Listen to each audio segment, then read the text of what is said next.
ঘটনা ঘটেছে। যারা এই কাজ করেছেন আল্লাহ তাদেরকে মানবিক অনুভূতি দান করুন, তারা যেন সত্যি অনুতপ্ত হয়, লজ্জিত হয়। তবে খুনের ব্যাপারটা সরি বললে যায় না, প্রত্যেকটা খুনের বিচার হতে হবে। এটা ইনসাফের দাবি। দুনিয়ার সর্বশ্রেষ্ঠ মানুষ ছিলেন মহামানব মুহাম্মদুর রাসূলুল্লাহ সাল্লাল্লাহু আলাইহি ওয়াসাল্লাম। আল্লাহ নিজে রব্বুল আলামিন, আর মুহাম্মদুর রাসূলুল্লাহ সাল্লাল্লাহু আলাইহি ওয়াসাল্লাম রহমতুল লিল আলামিন। মক্কা বিজয়ের সময় যে মক্কাবাসী তাকে এত কষ্ট দিয়েছিল, শেষ পর্যন্ত তাকে হত্যার সিদ্ধান্ত নিয়েছিল। তিনি হিজরত করে মদিনায় আশ্রয় নিয়েছিলেন। ফিরে এসে তিনি সবাইকে মাফ করে দিলেন। তবে 10 কিংবা 13 জনের নাম ধরে বললেন, এদেরকে যেখানে পাওয়া যাবে ওই জায়গায় এদেরকে খুন করতে হবে, কারণ এদের হাত নিরীহ মানুষের রক্তে লাল। এরা মানুষ খুন করেছে, সুতরাং যে খুন হয়েছে তার ব্যাপার আমি মাফ করে দিতে পারবো না।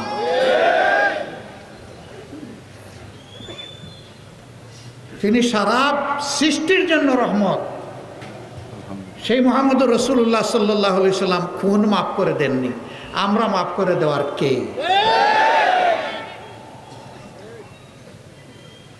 এটি হচ্ছে ইনসাফের দাবি। আর এই আবু সাইদরা রাস্তায় নেমে স্লোগান দিয়েছিল, উই ওয়ান্ট জাস্টিস। আমরা ন্যায় বিচার চাই, আমরা বৈষম্য চাই না। ন্যায় বিচারের দাবি হচ্ছে প্রত্যেকটি খুনের বিচার হতে হবে। ঘটনার পরে আমরা চেষ্টা করেছি, যেখানেই একটা শহীদের বাড়ির সন্ধান পেয়েছি সেখানে গিয়ে হাজির হওয়ার জন্য।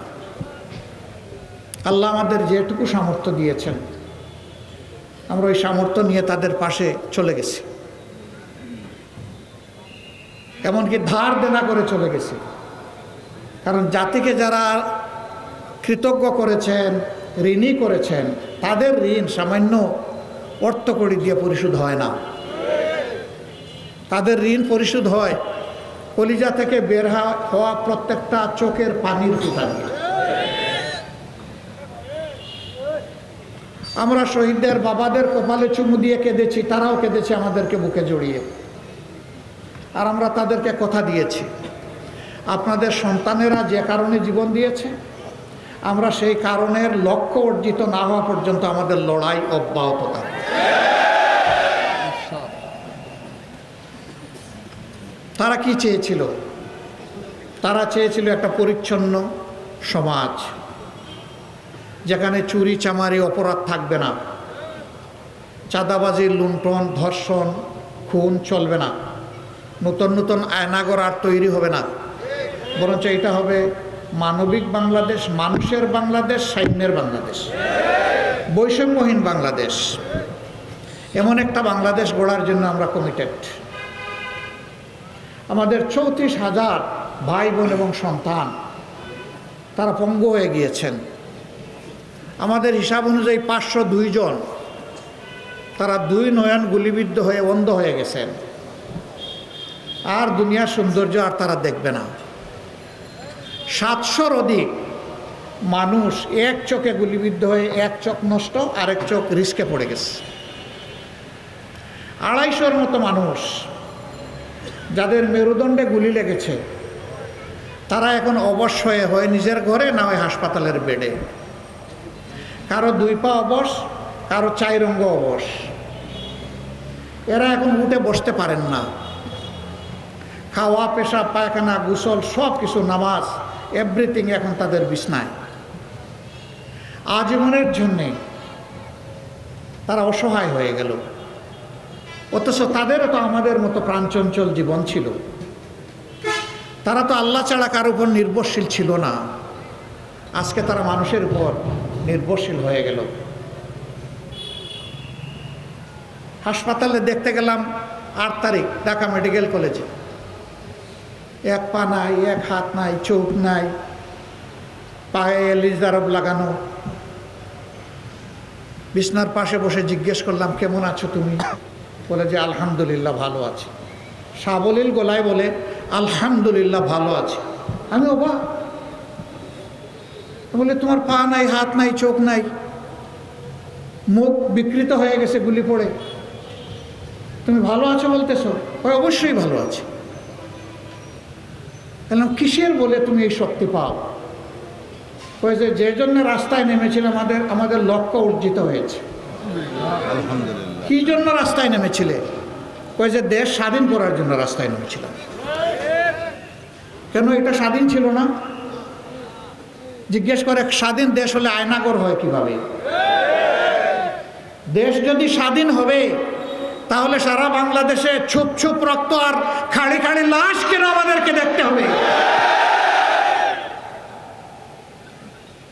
আলিম উলামা, শিক্ষিত ভদ্র মানুষ, সমাজের জন্য যারা সর্বত্র কল্যাণকর কাজ করে, তাদের দিয়ে জেল ভরে কেন? বললাম ভাই রে, জাতির জন্য যদি আরেকবার এইরকম প্রয়োজন হয়, তুমি তো তোমার সম্পদ বিলিয়ে দিছো, আর তো পারবা না। একজন গর্জন করে বলল, কেন পারবো না? আল্লাহ আমার একটা হাত নিয়েছেন, একটা হাত বাকি আছে, 2টা পা বাকি আছে। আবার প্রয়োজন নিলে তাই নিয়েই রাস্তায় নামবো। ঢাকা এক মা 10 মাসের সন্তান কুলে নিয়ে তিনি রাস্তায় এসেছেন। মুহুর্মুহু গুলি। কালার এক্সপার্ট, জর্জ স্যাপ এবং মাইল্ড অন হ্যান্ডস টেকনোলজি সমৃদ্ধ অরিক্স ক্রিস্টাল ওয়াশ আপনার লন্ড্রি এক্সপার্ট। সারা রাস্তা রক্তে ভেসে যাচ্ছে, লাশের পর লাশ, আহত এক লোকের পর আরেক লোক টানা হচ্ছে। সবাই মিলে বলল, মা এই কি কাজ করলেন আপনি? বলে কি কাজ করলাম? ওই যে বুকের শিশু কোলে নিয়ে আপনি এখানে চলে এসেছেন। কই আসছি তো, বুঝে শুনেই আসছি। ওই যে অবুজ শিশুকে এইভাবে নিয়ে আসতে হয় এগুলির মুখে। ওই আপনারা শুনেন, শিশু আমার একটা নয়, বাংলাদেশে আজকে যতগুলা শিশু রাস্তায় নেমেছে সবগুলো আমার শিশু। আমি ওই শিশুদের সাথে সংহতি প্রকাশ করতে এসেছি। ওই গুলি এসে যদি আপনাকে শেষ করে দেয়, ওই যে সন্তান কুলে নিয়ে আমিও শহীদ হয়ে যাব। আলহামদুলিল্লাহ, আল্লাহ তাআলা এই সন্তানও আমাদেরকে দিয়েছেন, এই মা আমাদেরকে দিয়েছেন। 90 বছরের বৃদ্ধরা সমানতালে যুবকদের সাথে যুদ্ধ করেছেন, তাদেরকেও আমাদেরকে দিয়েছেন। সুতরাং এই জাতি একটা বীরের জাতি। আলহামদুলিল্লাহ, আমি আল্লাহ শুকরিয়া আদায় করি। হে রাব্বুল আলামিন, তুমি বাংলাদেশের মায়েদের পেটে তুমি বেশি বেশি করে বীরের জন্ম দাও। একটা চুরও যেন আর জন্ম না নেয়। যারা জাতির সম্পদ চুরি করে বিদেশে পাচার করবে, ওই রকম কুসন্তান থেকে এই জাতিকে আল্লাহ তুমি হেফাজত করো। এই সব কিছুর সমাধান তো হতে হবে। তো সমাধানটা কিভাবে হবে? হত্যার বদলে হত্যা, হিংসার বদলে প্রতিহিংসা, প্রতিহিংসার আগুনে জ্বলে পুড়ে সবাই আমরা ছাই হব? শান্তি ফিরিয়ে আনতে হবে। তাহলে শান্তির রাস্তায় হাঁটতে হবে। যারা মুসলমান আছেন সকলের অন্তরে থাকে, আহা একটা বার যদি আল্লাহর গড় আর নবীর রওজাটা জিয়ারত করতে পারতাম। থাকে না? আল্লাহ কবুল করুন। আপনি যাবেন মক্কায়, রাস্তা ধরেছেন মস্কর, আপনি কি মক্কায় যেতে পারবেন? আপনাকে মক্কায় যেতে হলে মক্কার রাস্তা ধরতে হবে। তাহলে ইনশাল্লাহ আল্লাহ চাইলে আপনাকে মক্কায় পৌঁছাবেন। শান্তির রাস্তা একটাই, সেটা হচ্ছে আল্লাহ তাআলা সমস্ত সৃষ্টির মালিক। সেই আল্লাহর পক্ষ থেকে যে বিধান এসেছে, এইটাই শান্তির বিধান। এর বাইরে কোনো শান্তি নাই রে ভাই। আমাদের চোখের সামনেই তো দেখা। সামান্য বয়স আল্লাহ মেহেরবানি করে দান করেছেন, দেখে দেখেই তো আসছি। সবগুলাই তো সামনে আমাদের ভাসমান, পরিষ্কার, সারফেসে ভিজিবল, সব আমরা দেখছি। এখন আমাদেরকে আল্লাহর দিকেই ফিরতে হবে সবাইকে।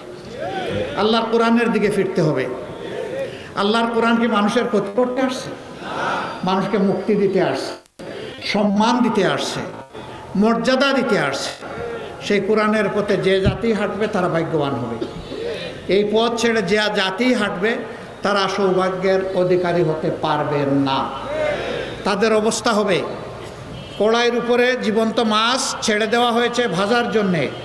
এই নিরীহ মাছটি জীবন বাঁচানোর জন্য লাফ দিয়েছে, লাফ দিয়ে চুলায় পড়ে গেছে। আমাদের সমাজের অবস্থাও তাই। বাঁচতে হলে লাফ দিয়ে মাটিতে পড়তে হবে আপনার, অথবা পানিতে পড়তে হবে আপনার। সেই আশ্রয় হচ্ছে আল্লাহর বিধান। বাংলাদেশ জামাতে সেই বিধানের জন্যই কাজ করছে। আল্লাহর কসম, আল্লাহ আমাদের অন্তরের খবর জানেন। ব্যক্তিগতভাবে আমরা কেউ কোনো নেতা হওয়ার জন্য এই কাজ করি না।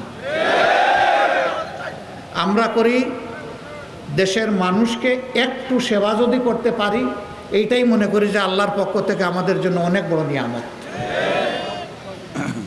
এই পরিবর্তনের পরে আমরা দেশবাসীকে অনুরোধ জানিয়েছিলাম, মেহেরবানি করে শান্ত থাকুন, ধৈর্য ধরুন, শৃঙ্খলা ফিরিয়ে আনতে সহায়তা করুন। আলহামদুলিল্লাহ, বাংলাদেশের মানুষ যে দায়িত্বশীলতার পরিচয় দিয়েছে।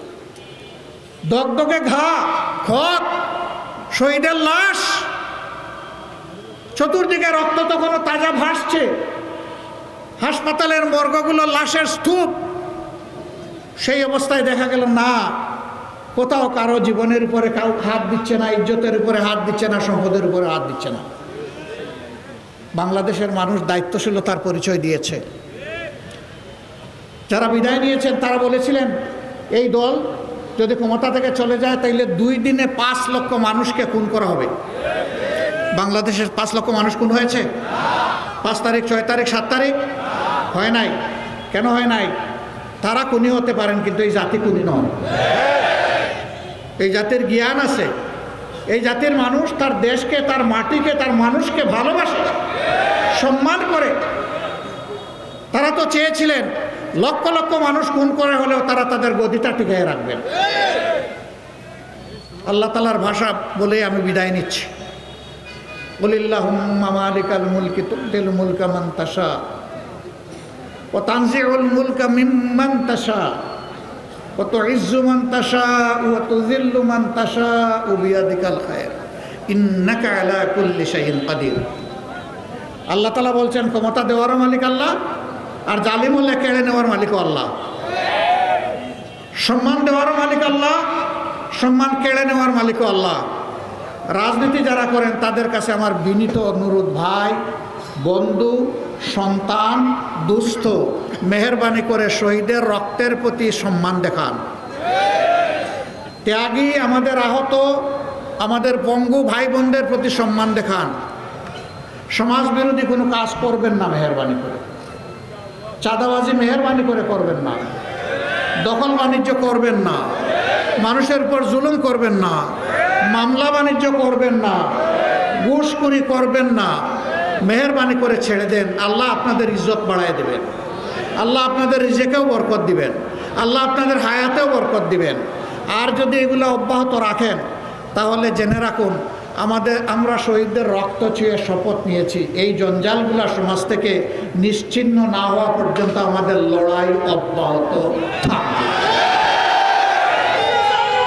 আমাদের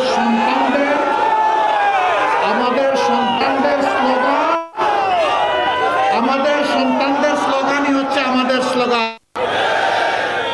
আমাদের সন্তানদের স্লোগানই হচ্ছে আমাদের স্লোগান।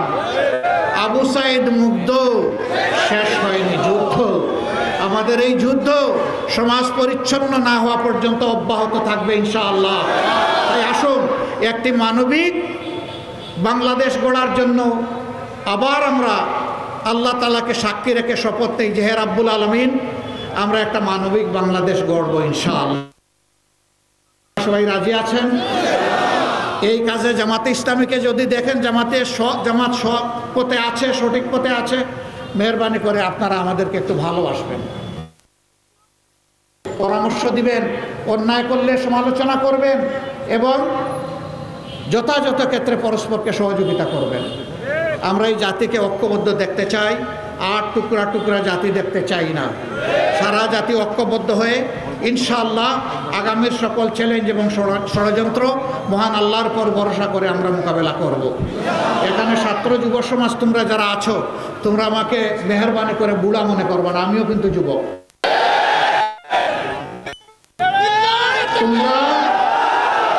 তোমরা ইনকিলাবের